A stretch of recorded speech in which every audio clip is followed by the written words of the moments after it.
Hi, I'm Colleen Temple, and our verse of the day today comes from Proverbs chapter 15, verse 18, and it reads, "A hot-tempered person stirs up conflict, but one who is patient calms a quarrel."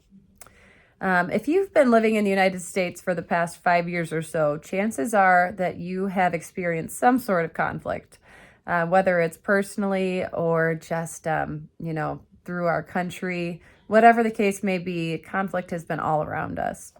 It almost feels like I said, between the news, social media, there's just so many hot topic issues that constantly have people on edge, and it's making us almost not realize what healthy conflict looks like anymore. And this proverb does remind us that entering a conflict with a hot temper is never a good idea. And I think we've seen that played out several times. Rather, we're to be patient and calm when conflict arises.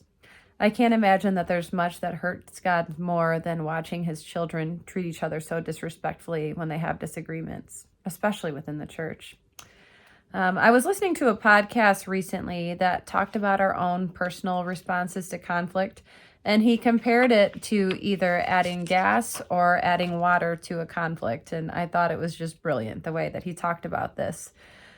So if we have a conflict, it's kind of like a smoldering fire, and you have the ability yourself to either add gas to that fire or add water to the fire. So obviously, coming in with a hot temper, like the proverb said, is most likely going to add gas to the fire, and it's going to make it explode or get bigger or hotter or worse, which we often see in our own lives if we come into a conflict with a hot temper. Rather, he recommends that we come into a conflict and add water to the fire. Of course, when you add water to a fire, it's going to, it's going to die down, it's going to put out, it's going to calm the fire. So that's what we're called to do as Christians, is to bring water to the fire, not bring gasoline to the fire. So if you find yourself in a conflict today, focus on adding water to that fire.